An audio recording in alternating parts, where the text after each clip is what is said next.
know what it is. Welcome to the Life Malcolm Show.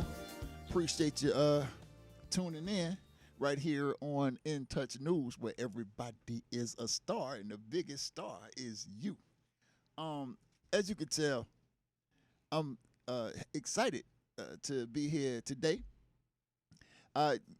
Usually I wait 15 minutes or so and then bring the guest in the room, but we don't. An hour is not a whole lot of time, and an hour certainly is not enough for me and my man right here to chop it up. So I wanted to make sure that we maximize all the time that we can, DJ. And so, And so, what I want to do is, I'm just gonna go ahead and introduce you, man. I ain't gonna, hold it off. So you can just jump in because we got a lot of stuff to talk about, and we're just gonna talk shop around here today. Right on. All right. So listen, brothers and sisters, ladies and gentlemen, comrades, friends, and those listening on assignment, I want to say, first of all, I appreciate DJ, CEO, and Mrs. DJ, CEO, also known as Tampa Bay Tammy, making this thing possible for us right here on the Life Malcolm Show each and every week. Definitely want to appreciate my super duper producer, always working the magic in the background to make me look good in the foreground. And I cannot express enough how much I appreciate you tuning in. If in fact you are, I don't have all my little devices and stuff set up, so I can't tell who looking. But I'm talking like you're looking, because I'm in my heart. I know somebody is watching or gonna be watching soon. I know how y'all do. Y'all wait till the brother get off air because y'all don't want the views to go. Then y'all go watch it. I know how you do it. But listen, if you're not tuned in right away, too bad for you. I'm gonna give the website out right quick: www.intouchnews.com. You can go there, tune in, check us out on the YouTube, interact with comments, of course on the Facebook joint, interact with comments. And you can call in at 813-444-9588. Call in. You don't have to talk to me. You can talk to my man right here. He got a lot to say. 813-444-9588. So I can stop calling my man, even though he's my man, 100 grand. Let me go ahead and introduce him. Yo, I met this brother many, many, many black hairs ago. Like, neither one of us had gray. Now, both of us, I had no gray at the time. Yeah, well, I'm just saying, but you got like two strands in your hair, but yeah, no gray, right? Both young. He was still in college, which was inspiring because at that time I was a college dropout. I was an old college dropout too, and I was like, man, he used to be like, man, come to the show, because he lived over in Orlando at the time. I was like, man, you ought to come over to Tampa, the Black on Black Rhyme. So he's like, man, I got to go to class. I got to study. I'm like, you already smart. You don't have to go to no class. You did say that one time. Yeah, you don't have to go to no college, man. You already straight. Come on to the show. And but I was, secretly admiring his collegiate aspirations and accomplishments. And the brother hosted a show in Orlando. I stayed in Orlando all the time just because it was such a good vibe. He had a spot that had good food and, for the most part, good people. But the thing that kept me coming back to Orlando was this brother right here, always hospitable, always kind, encouraging, and respectful, because I predated him in the poetry game a little bit, and he always showed the kind of deference that the poetry world so desperately needed then and needs now. That's why it's so morose, moribund as a culture, certainly at least in Central Florida, and at this time. And so this brother represented all the stuff that was good, in my view, about spoken word. And I wanted to see new venues flourish, especially when the venue owners ran the thing the right way. But more than that, I began to see how this brother moved, not just as a student, as a dedicated scholar, and as a dedicated practitioner of spoken word and running a venue, but I got to see how the brother moved as a man. This brother got married. And I was like, man, why you doing that? Man, don't do that, because he was young, you know what I'm saying? And I was like, man, if you only knew. But he was like, no, man, this right, I'm going to do it. And the brother did it, and it's been a long time. It's been, about 12, 13? Yeah, I know it's been a minute. I remember you got married on January 1st. Yeah. And so man, the brother got married, and since then he's been the apotheosis of good husband, the epitome of good fatherhood, and more than that, I've had the opportunity to watch this brother grow into not just an incredible father, an incredible husband, but an incredible men for others through the schools that he runs for children. I mean, he has dedicated his life to letting his light shine, not just in his household, but in his community. And he makes the good work that he does popular, if you will. As popular as good work can be on Facebook these days. But he done light the candle and put it under a bushel, or light the lamp and put it under the bushel. He lets the light shine. And from day one to now, he has been the same, except for growth and elevation. But his character has not changed. He's been the same genuine dude. I am so honored, so happy, and so proud to call my brother. Right now, I want y'all to put your hands together for my brother, because he's your brother too.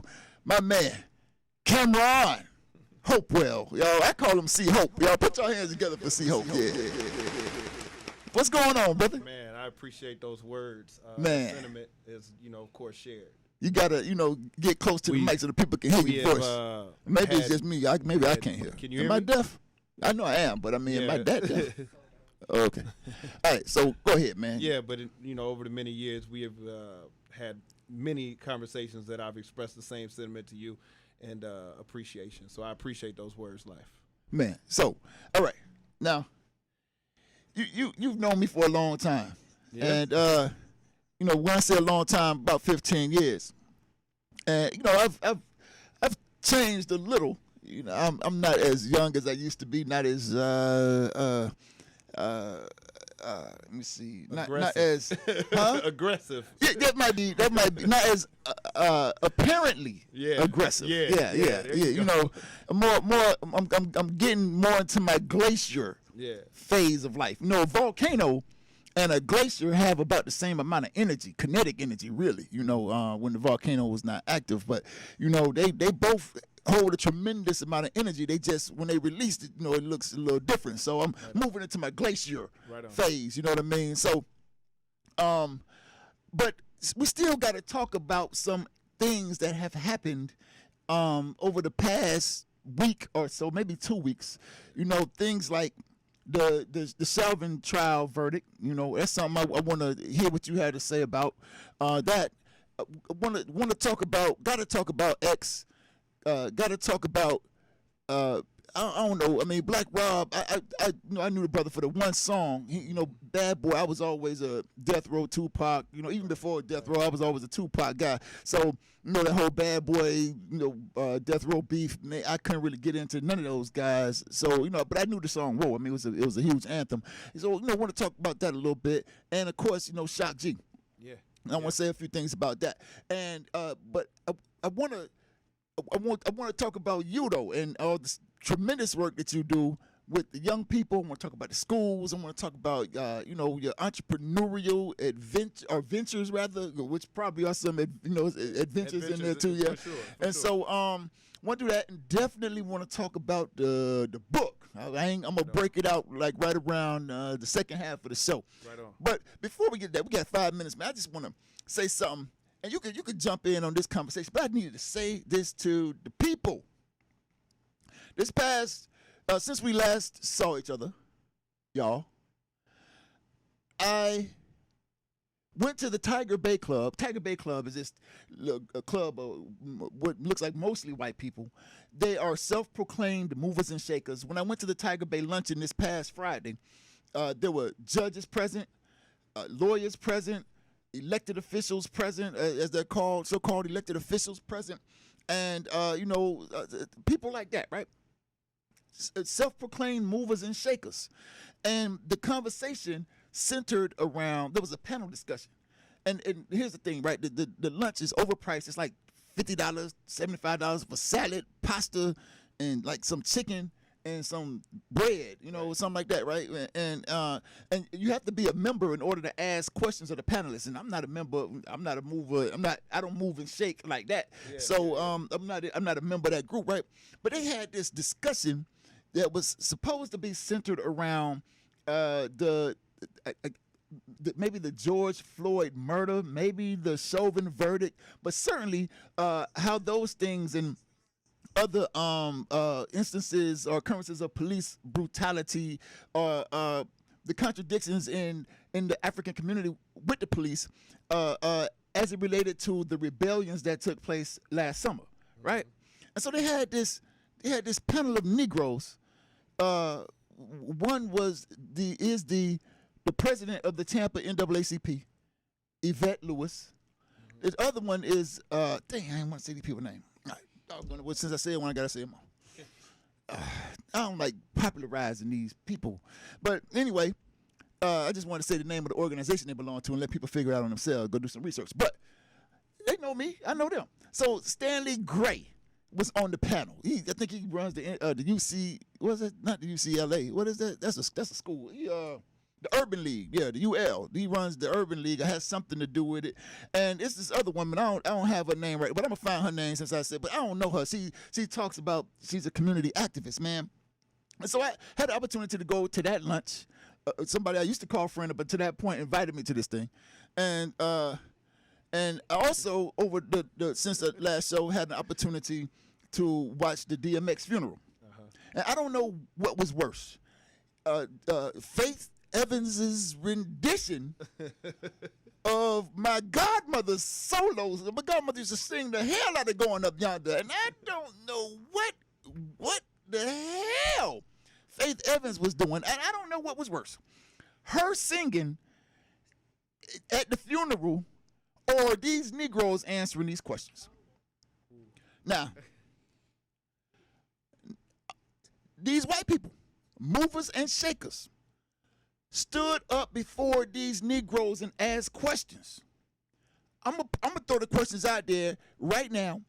On the other side of the break, I'm gonna come back and ask the questions again for those who just tune in. But I'm gonna ask you to see how you answer the questions. Then I'm gonna tell you the pitiful, pusillanimous answers that these Negro leaders gave to the white movers and shakers. And then I'm going to tell you how I would have answered. All right, so 3 questions, 3 important questions. One came from an educator, a white woman who called herself an educator, teacher, principal, whatever. She asked, what can I, as an educator, do? I'm an educator of, wayward children, whatever, whatever they use. And what can I do as an educator to help with the relationship between black people and the police? That was essentially the question. It's not verbatim. It's essentially the question. That's one question.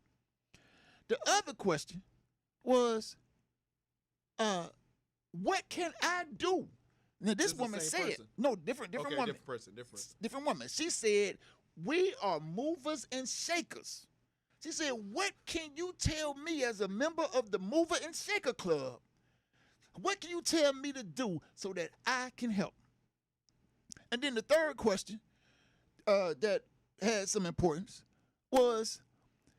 came from this confusion that these Negroes set up for the people. On the one hand, they say defund the police and disarm the police. Actually, disarm the police. They said defund too, but they said disarm the police. Mm-hmm. But then they turn around and say, but it's not safe to go through the neighborhood without the police. Like if you're doing a ride along, I got you. Doing a ride along, you can't just ride around unarmed with the police. You need your strap too, right?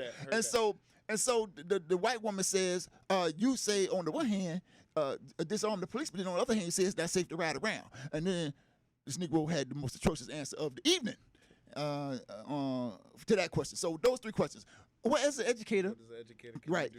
What can I do as just a mover and shaker? And then how you deal with this contradiction you set up about we need to disarm the police, but you feel like you ain't even safe riding with the police and you ain't got strapped. All right, then. So those 3 questions, you can mold those over. I know you don't need much time. And we're going to be right back. You can answer the question, too. Call us right here, 813-444-9588, The Life Malcolm Show. We'll be right back.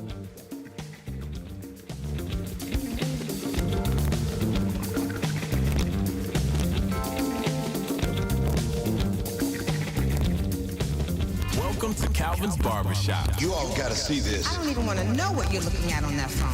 Well, you should. I was learning about the dangers of high blood pressure and that we need to get ours checked regularly. High blood pressure can increase the risk of heart attack or stroke, but this text program can help keep it at a healthy range. Just text Barbershop to 97779 to sign up. I'll get right on it as soon as I'm done with this baby panda video. Text Barbershop to 97779. A message from the American Heart Association and the Ad Council. It's important to plan ahead for emergencies, like the storm. When it kicked in, we had a plan. We were able to get in touch with each other in no time. How to find each other. The whole experience was fine. Frightening 10 hours of my life. If there's one piece of advice I'd offer other moms out there, it's to stay calm and keep to the plan. Some parents plan ahead, some don't. Make sure you know where to find your family in an emergency. Start your plan at ready.gov. Brought to you by FEMA and the Ad Council. Smoothing out your favorite R&B flavors. What's your flavor? Tell me what's your flavor. In Touch Radio.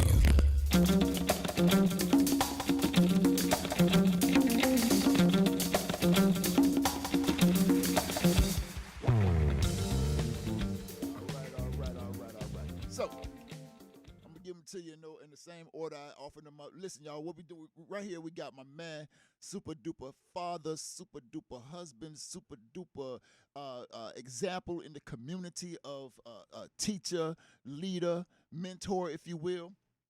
And I don't know if you still do poetry at all, but Rarely. from what I recall, he wasn't a bad poet either. But right now, he's on the spot because we have 3 questions for him that I pulled from my encounter with the movers and shakers of the Tiger Bay Club this past week at their luncheon, where they featured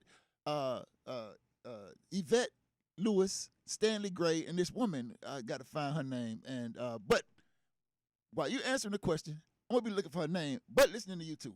First question that they posed to the Negro panel was, as an educator, what can I do as an educator of like wayward children? Like, But I gotta ask, yeah. before you go on, I gotta ask. Go ahead. Was this Negro panel solely Negroes at a 3 Negroes at an all white function? It was 3 Negroes, and then you had in the crowd you had 2 ministers, 2 African ministers, and a couple other Africans in that group or in the cut.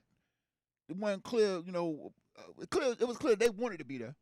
They had tickets, you understand me, or they members, you know what I'm saying? And then you had a couple other little Negroes in the back. So about 7 Negroes all together, and then me. And then in a crowd of how many would you guess? I would say it had to be about 70, maybe 100 people in there. So a strong minority. Oh, easy. A strong minority. Yeah, easy. Okay. But they was in there, like. Oh, hey, yeah. Okay, all right. Yeah. But I'm in there in the back. Yeah, you was just there. Yeah. Furniture. Yeah, pretty much. Furniture. So. Okay. Now, as the question, as I understand it, was a teacher asking what she could do about the relationship between what her she students could do and as an police, educator to influence or to have some kind of positive impact on the relationship between police and Africans. Okay. As an educator, she can stop sending children to the principal's office, talk to them, listen to children. I don't know what grade level she's educating. However, the answers are usually coming out of children's mouths if you listen long enough. The problem with her sending children to the principal's office and her idea of wayward children is their answers are right in front of you. Typically, you are their answer. So those are 2 things immediately. Is stop sending children to someone else to deal with what they're expressing in class. And then number 2, find a way to listen to these children. I think a lot of times with the term teacher, you think that you're supposed to go in and give out. A lot of times, if you listen long enough, you receive something. Yeah. And she should have already had that answer. Yeah. She didn't have to go to the Tiger Bay Club to get that answer. Yeah. Her students are telling her that answer. Yeah. And she's in front of them telling them, no, that's not the right answer. And she doesn't like that. That's Yeah. frustration. Yeah. So then she goes to some adults in a room, in a panel of 3, and asks them, well, what do you guys say I should do? The children have already told you. Yeah. The children are in the streets. Yeah. They're the ones that are propelling these movements. The children are the ones that are writing out these movements. The children are the ones who have decided that this must stop. Yeah. Teachers are pushing back and telling them, well, that's not the way it's supposed to go. Yeah. That's why she doesn't have an answer. She's So- got an answer. She don't like the answer. So now,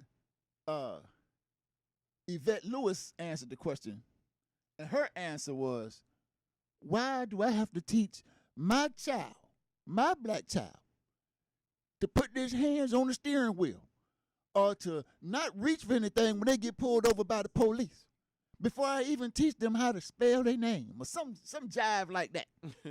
You know, my answer would have been, teach history right.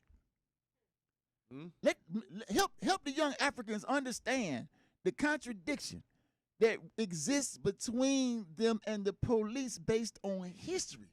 You know, not this mythology that you teach, that you pass off as history, but teach them history. But I think that they already do, and I think that's why they're in the street.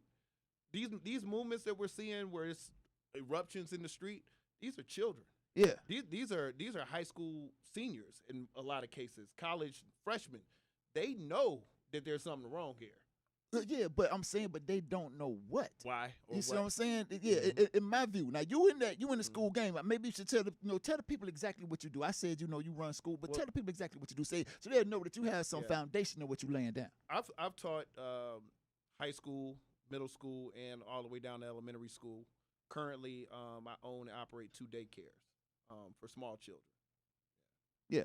Say more about it. You got some names? I mean, people might want to send the children there. Well, our daycares are in Claremont, Florida, We Care Academy, and We Care Academy 2. They're located in Claremont and Davenport.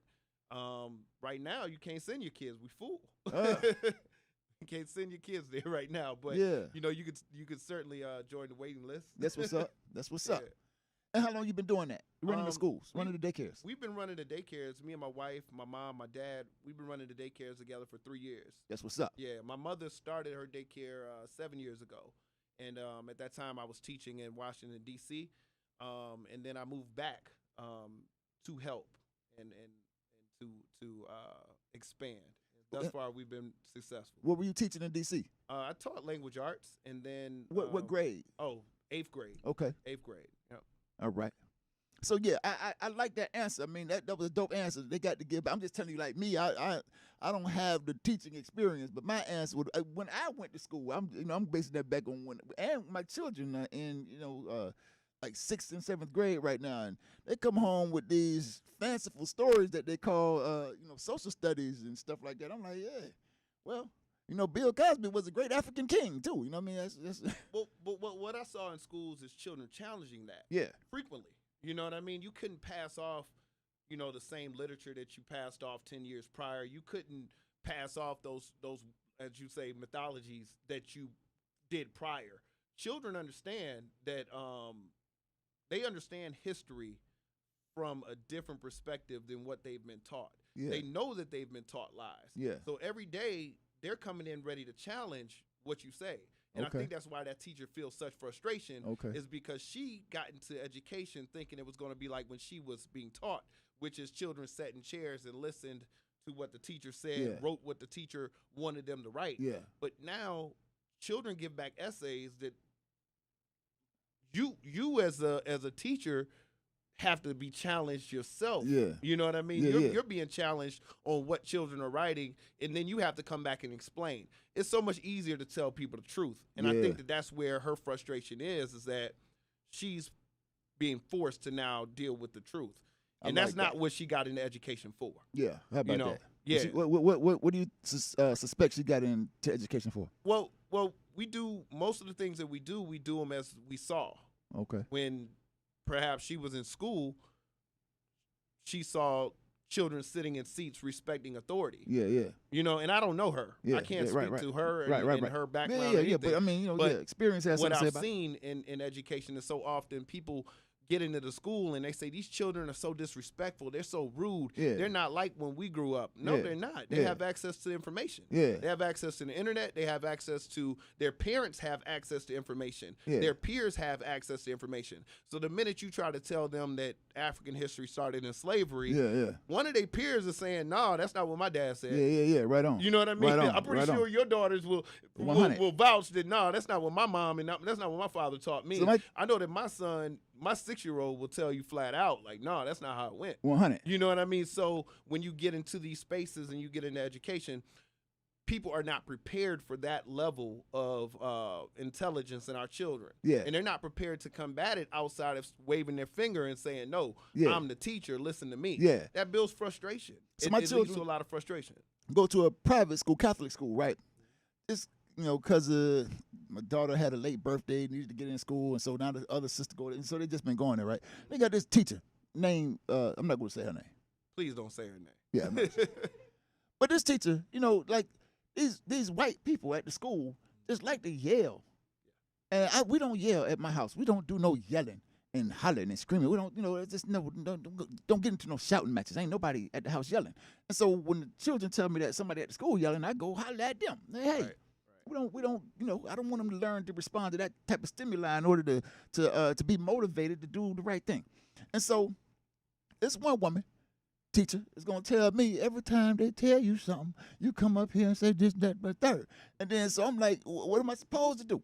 You know what I mean? You are that.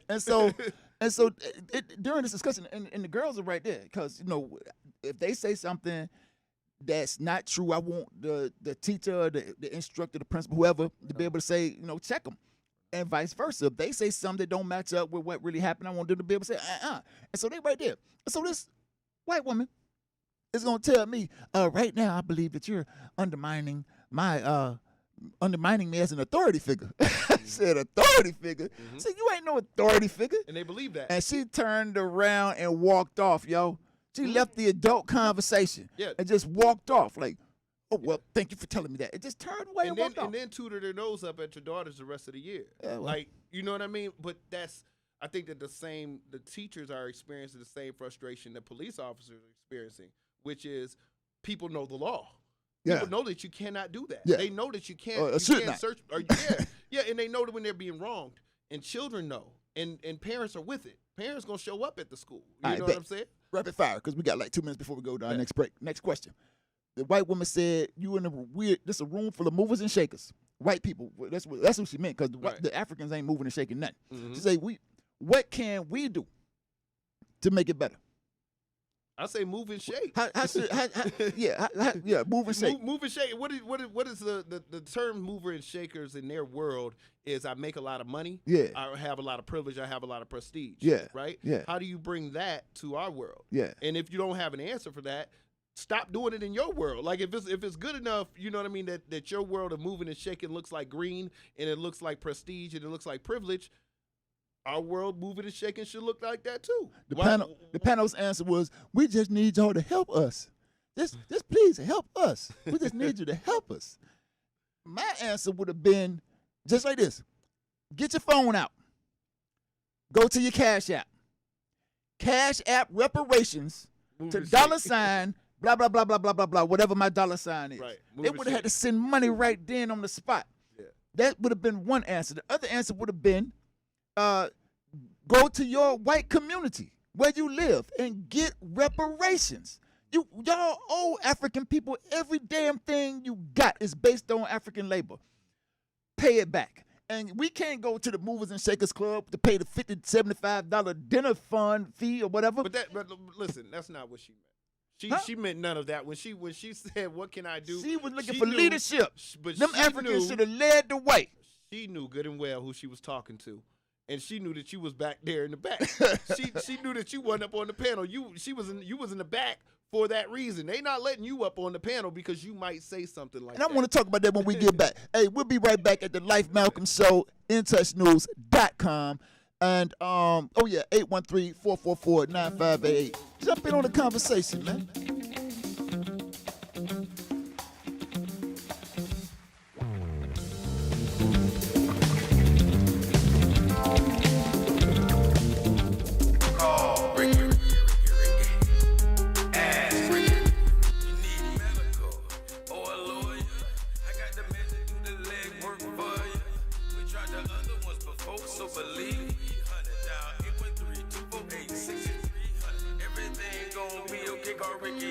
coming. He take the kids in the Florida, grab up in the sundown.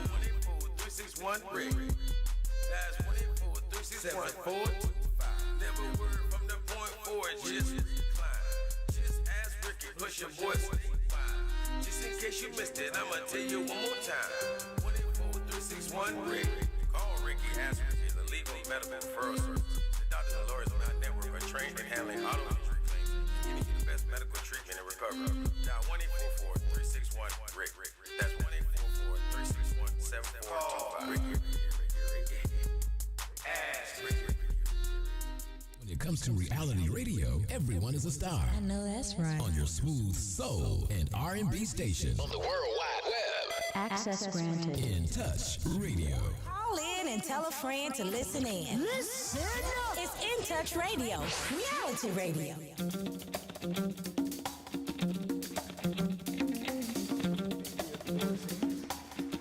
All right.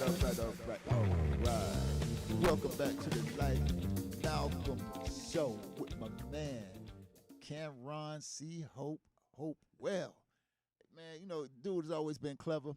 His name is Cameron HopeWell, C. Hope, and he used to, I think it was, I don't know, it was MySpace page. So his handle was I See Hope. I mean, just always just a bright light. So, all right, so yeah, the question was, what can I do? We movers and shakers. They say this to these Africans. We movers and shakers. What can we do? And thank you. And like Cam said, move and shake. Damn it.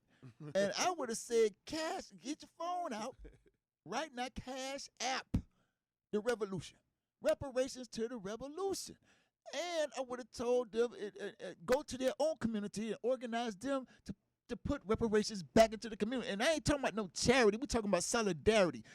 Recognize that this entire relationship to the police, the pigs, is a consequence of the exploitative relationship that capitalism has with African people, and the relationship to that relationship white people have, the beneficial relationship white people have to that relationship, and pay it back. The other thing, if nothing else, I would have told them like Malcolm told her, you can't do nothing but leave us the hell alone.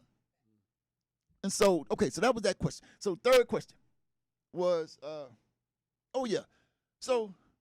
one of them, and I got this lady name too. I told you I was going to find this, she called herself a community organizer. I stopped calling myself a community activist because most activists are like talkavists. And started calling myself a community organizer. This woman has made it so I got to come up with something else. And her name is Bernice. Well, she's a political strategist and community organizer, Bernice Loredan. So it was Stanley Gray of the Urban League of Hillsborough County, Bernice Loredan, and Yvette Lewis. That's how they were sitting, Stanley, Bernice, and Yvette.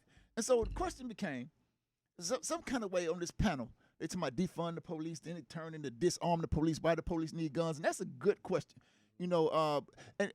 But they didn't have the panel didn't have an answer. They posed the question, why did the police have guns? They don't have an answer for the question. The reality is the police need guns because they have to keep the colonized people scared.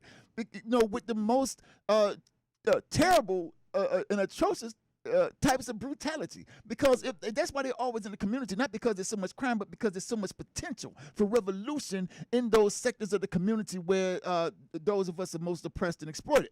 And so that's why they have to have guns, so they can maintain that terror. But the question became, rhetorical question from the panel, why do they need guns? And, disarm them, just let them have tasers or something like that. And then some kind of way off the panel, the idea came about that when they do ride-alongs with the police, they nervous or scared or something like that to ride without being strapped. And so the white woman cleverly posed the question: well, how you on the one hand gonna say disarm the police and then sound contradictory on the other hand by saying it ain't safe to be out there without arms? So how would you have responded, brother? To the question of the contradiction? Yeah, either or. I mean, I think that black so people. Wait a minute. Let me remember. I asked the question that they asked at the Tiger Bay Club to the Negro panel. Then I'm asking C. Hope so he can answer. Then I'm gonna give you the panel's answer. Then I'm gonna give you my answer. I have a so help me understand. The question is, how do you handle the contradiction of Africans being afraid in their own communities while with police? No. The question the white woman asked. So I just set the question up. I just gave some context. The Right. Africans, on the one hand, say disarm the police. Correct. On the other hand, say they don't feel safe riding with the police if they're not strapped. And so the white woman say, how can you, say that we should disarm the police when it's not even safe? You made me believe that it's not safe to be without arms. You see what I'm saying? Mhm. And so, how would you have handled that if you had set yourself up with that kind of contradiction? I would not have set Of myself course up with not. that contradiction. Of course not. Because that's not something that I believe is true. Right. Of course not. And But that they believe it's that hypothetical. is true. Yeah, that they believe that is true. I think that they got to do some searching within themselves. I can't answer a question. I don't even know how to answer that question, to just be honest. Yeah. Okay. I mean, I don't have no answer for that question. I That's agree. not even I'm probably in the same situation. But let me tell you the answer that the Negro leaders gave. They say, I didn't say disarm the police. I need the police. Look here. If I get in trouble, I need the police to come save me. I need them to come. Yes. And they do. Yeah, well, They do. yeah, They yeah. do. They do. I That's guess. true. They do, because they do not believe in themselves. They don't believe in the people around them, the community around them. They don't have enough trust in themselves or the community to believe that they don't. They've been the I don't know, the system in itself has done a good job of creating this big bad wolf that's going to come if you don't have the police. Yeah. But if you don't believe in the wolf, then you don't need to believe in the police. Yeah. And I think that so many of us have subscribed due to influences, due to entertainment, due to just mythology, that the police are absolutely necessary, because in America there's so many people with guns, and there's so many people who are crazy, and every day there's somebody who's committing these atrocities in your space. Yeah. But I have not been in a space. I'll tell you what, I was at Ross in 2001 and it was robbed. Okay. It's 2021. That's the store? The store, yeah, Ross? the store. Okay. It's 2021. Yeah. Right? Yeah. That's 20 years. Right. I've not seen a crime committed. Yeah. You see what I'm saying? Yeah. But if I stay in tune with what I'm being fed, I would believe that every time I go to Ross, there's potential that I need the police. Yeah. I go to Ross and I'm upset that the line is long. I'm not worried about it getting robbed. Yeah. You know what I mean? Because Right. I've had far more experiences going there and the line is long. I have one experience where something Right on. happened. Right you on. see what I'm saying? Right, So I think that for people who have subscribed to this way of thinking, they always going to think police need guns and more guns and some more stuff. I asked this question the other day. I said, do police need guns? And somebody told me they need some guns and tanks and some more stuff. And I'm like, where's all this crime happening that you need a tank? You know what I mean? Yeah. Where did that happen? We I got have little not mini seen- tanks riding down the street in Tampa. But does the crime justify the use of tanks? Because when you think the about potential of revolution justifies it for the colonizer. But I think that that's true for you and I. But I don't think that that's true for the panel. I think for the panel, they've Use the subscribed police. to this idea of the wolf. And if you believe in the wolf, then you need some guns and some more stuff. Let me tell you something about the police. We need the police like we need. What did you say? Oh, watch it. Okay, yes. Thank you. We need one of them buttons. You can bleep me out. We need the police like we need garbage. The police don't solve no problems in our community. The biggest, one of the most widely watched trials, probably of the, it's just new millennia, but of the past 50 years, right? Is this George Chauvin trial? What's his name? Derek Chauvin. Yeah. White people, I don't remember the name like that. He looked like a Derek, but I should remember that. Derek Chauvin. All right. The whole reason why this guy, well, one of the things that led to this conviction is this 17-year-old African girl's video, a selfie. All the technology the police got, all the communication, all the people, all the stuff they got, they can't never get no conviction. All the body, they can't never get a conviction. But this 17-year-old girl help solve, at least in some of our minds, some kind of problem. The police don't solve problems. All they do is come to our community, snatch us up, beat us down, kill us. So this whole notion that we need the police is just nonsense. What we need is each other. And you said something on the way to break that I went on the panel. And I've said to you often, one of the things I really appreciate about you is your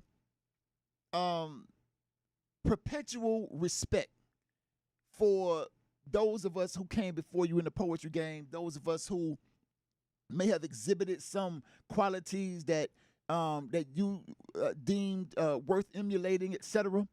And you've never been shy about that. And I've never been shy about telling you how much I appreciate that, because I understand how important that is, right? And these Africans, I don't know if Bernice knows me or not. I don't know her. But I mean, it's Tampa. It's hard not to know me. I think people used to know me around here. I look different now, I guess. But anyway, I know Yvette Lewis knows me. I know Stanley Gray knows me. When them Tiger Bay Club people came to them and said, "Hey, we want to talk to you about what's the subject?" The Tiger Bay Club will host a panel on the impact of protests that erupted locally and across the country. Last summer saw numerous protests around Tampa Bay demanding justice, but has anything? Yeah, they know damn well they were not equipped to have that conversation, and they ran into limitations quickly.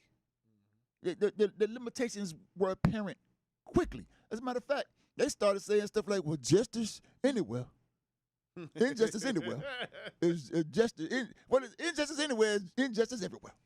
And then to close it out, Stanley Gray said, I'm going to quote President Roosevelt: "Do what you can, how you can, when you can." I was like, let him off the hook. He let him off the hook. Yeah, and but he could have let him off the hook another way. But understand, he could have got off the hook. But he I know could you have said, understand. "Call this African right here." Yeah, but I know that you understand that the charade of the panel was to be let off the hook from the get-go. It was never to have a real discussion. It's those things are not to create change. Of course not. They're to allow things to stay the same, but say you did something. But these Africans, and feel better. But these Africans should have called me, because they know that I can have that conversation in a meaningful way. You know what I mean? But some Africans just want to be in the picture, on the panel, with the group. I don't care about the panel. I talk on here every Tuesday. But were they selected to this panel? I don't give a damn if they voted for them. I'm pretty sure that they were selected to the panel. They could have said, "Hey, I can't do it.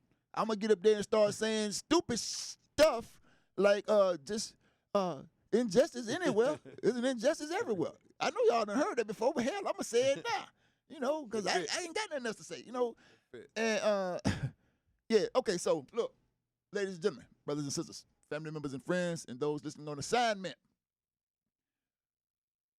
when we get back, my man, C. Hope, is going to talk to us about this book. Look, let me tell you something. I wrote a book, put a book out a long time ago. It didn't have no hardcover. Understand me?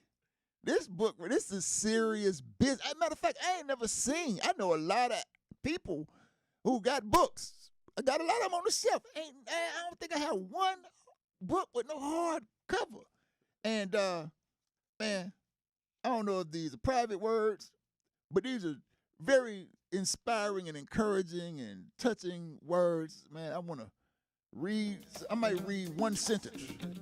I'll pick one and read it to you, man, just to let y'all know that this my brother for real. But hey, when we get back, we're gonna talk to C. Hope about Stained Glass, the awaited fictional debut. It's been awaited, and y'all waiting, but just for a little while longer. Right here, Life Malcolm Show, InTouchNews.com, where everybody's a star. The biggest star is you, especially if you call in 813-444-9588. We'll see you right back.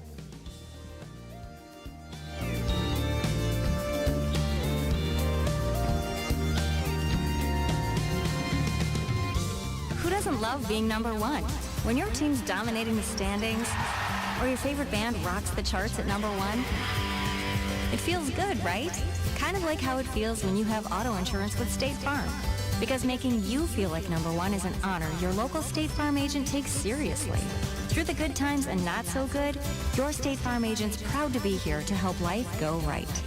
Call Herman White at 961-6661. That's 961-6661. In Touch Radio. This is Joel Sylvain and Kevin Carr, and we're with Power Moves, where celebrities, athletes, key influential executives share how they make money, how they attract power, and how they earn respect. Come join us every Tuesday at 8 p.m. Power Moves on In Touch Radio.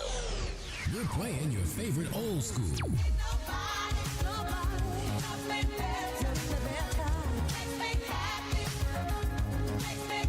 Today's R&B.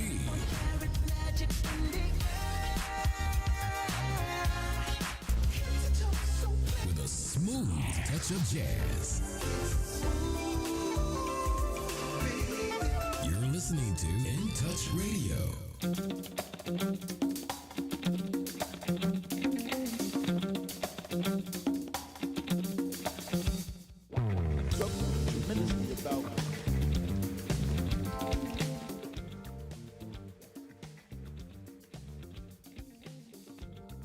What happens after the break, so in between breaks, in between segments, actually. So I was just telling my man Cam about my man who invited me to the Tiger Bay Club.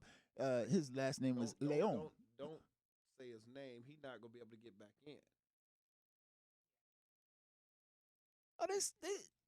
You're right. You know what I mean? All right, They're gonna all right, like, then. you All right, let cool. him in, you can't come back in either. All right, Take him yeah, with you. Yeah, all right, bet. Say no more. All right.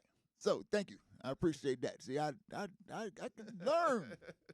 I can learn. We want the I brother learned to be able something to go today. back. Yes. Yes. Otherwise, we won't know that there's another panel. Right on. All right. I think they want that money anyway. I think I might join, so I can ask a question. I started to join right then.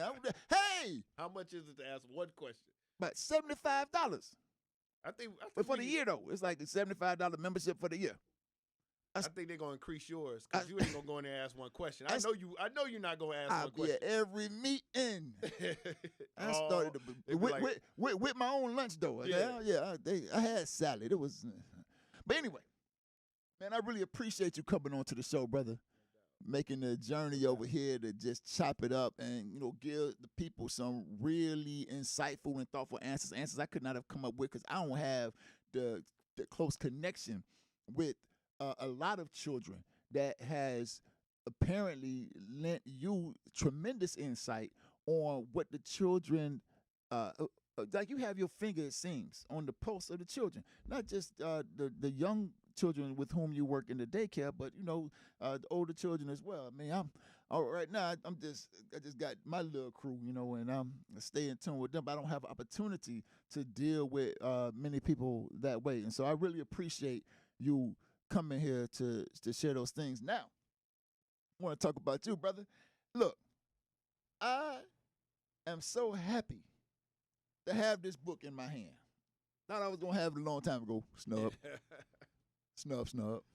Look, it says, to life, we say what's understood don't need explanation. That's it. Damn right. All right. Good enough. That's all y'all get. I know. Y'all done told y'all the other week. Y'all don't get to be all in my life like that. But just know some real touching and heartfelt words in this book, man. I appreciate it. So now, tell the audience about stained glass. Y'all can't see the little writing right here, so I'm going to read it. Stained glass. Black women are God, Andre. Either remember it from me or spend your life repeatedly finding that out. Sabri said that. And Sabri is a character in the book. Sabri is a character in the book. All right, so break it on down, man. Tell us about stained glass. Stained glass come from a place like many of us when Breonna Taylor got murdered in her apartment. There was a lot of chatter, not only against the police who did it, but almost an indictment on black men as well. That and not just from that situation, but from many, that black men can't protect their women. And hearing that, it felt like it was an indictment on me. I took that very personally, because I do believe in that. That's something that, I hold my head strong about, hold my head high about, is the fact that I will and do protect black women. And that's a tenet of mine. So for many people, and myself included, I just felt like, man, where's our story? Where's the story of the black man that protects black women? Yeah. Where is it? Yeah. And I went to Facebook foolishly and got indicted again because I asked my collective of friends, hey, is there any stories about a black man that protects black women? And the response was basically, nigga, you write it. You know what I'm saying? Yeah. Like, it was like, when you gonna write it? Yeah. And I'm like, I don't write books. You know what I mean? I've done poetry and, I've written other things, but I've never written a book. And I said, no, I'm not writing it. That's not my charge. You know what I'm saying? I just asked the question. Right. You guys ain't have to treat me like that. Right. But, right. Before long, I found myself writing it. And I ended up writing chapter after chapter of a young man who's coming into his own and deciding willfully to be that person. Is the young man Andre? The young man is Andre. Okay. And another name is got to be Andre. But who willfully takes on the charge of protecting our women and avenging our women. So why the title Stained Glass? You gotta read it. You gotta read it to know why. All right. No, I can do that. Why, I'm gonna read it too. Yes, sir. You have to read it in order to know. Do I find out at the end of the book? Or? No, you'll find out. You'll find out very shortly into the book why the title is Stained Glass. Can you talk about the cover, because it's a provocative cover? Yeah, and the cover, what you see is in Tampa Bay in the Clearwater area. At one point, there was a building. And people swore the Virgin Mary was on the building. And the glass had gotten stained, and they thought it was the Virgin Mary. People came from around the world to see this Virgin Mary that appeared on this building. Yeah. And unfortunately, somebody eventually, like all things, threw a brick through it and ended that. Mythology. Yeah.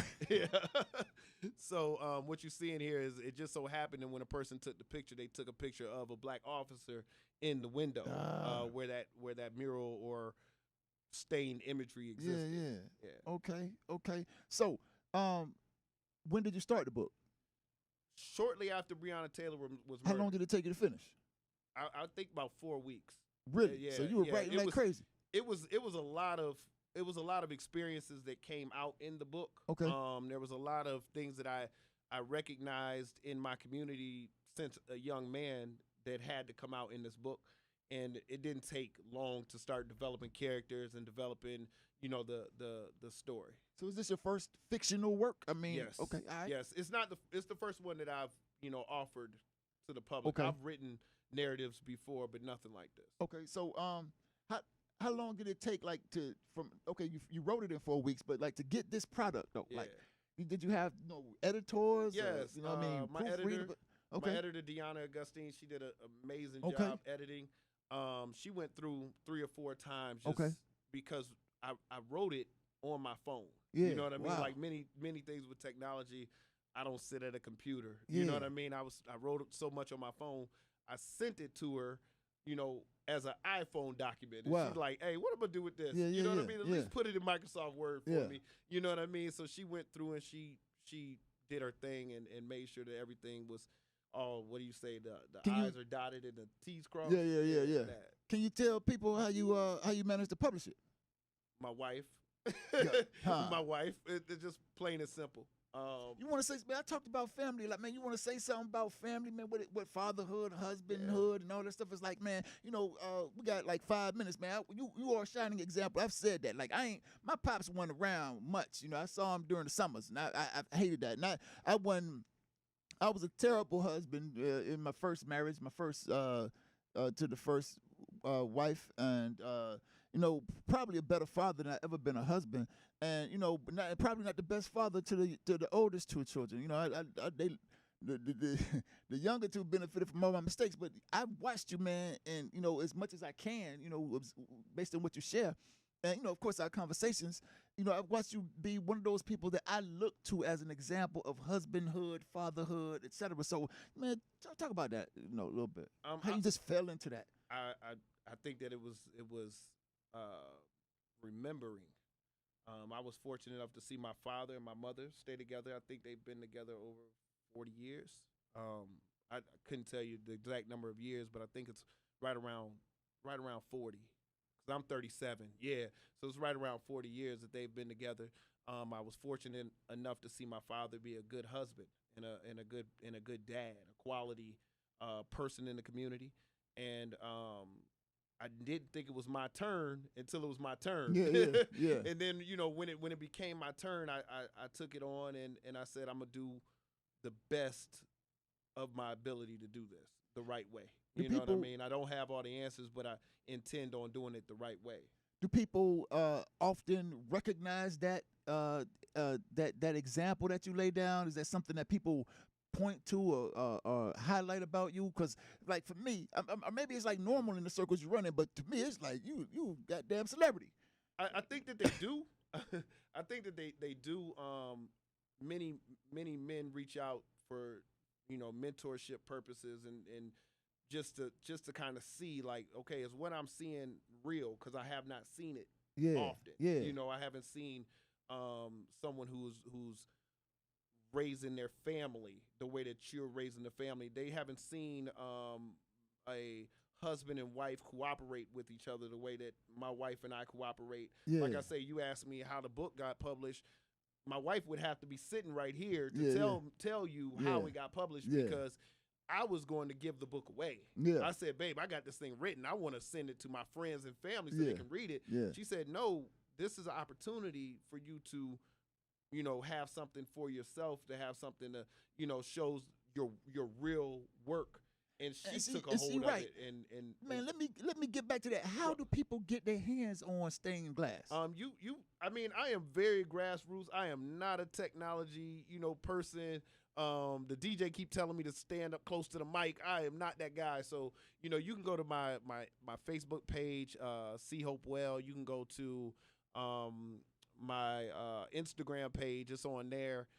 There's also a link tree in my bio. That's really all I can give you. I can't, you know what I'm saying? Like, I don't have a www dot nothing. Okay. So definitely, you know what I mean? You got to kind of look for me, but I'm not that hard to find. So that's what's up. So what I'm gonna do is I'll make sure I include the bio. Much appreciated. On my Facebook page and slide it in, you know, on the In Touch page, so the family who's watching here can pick up on it, who will watch later, because I'm sure that if it's come from you, it's got to be an incredible story, and I'm looking forward to reading it. I'm sure people will learn something from it and enjoy it as well. See, Hope, I really appreciate you coming through, brother, and I'm looking forward to the next time. Let's not make it like 5 years, though. Let's do it. It don't gotta be. Let's do it sooner than that. All right, y'all. I love y'all. Appreciate y'all watching. Appreciate y'all listening. And we'll talk next week. I might just be up in here by myself to talk that sugar honey iced tea with you. All right. To be continued.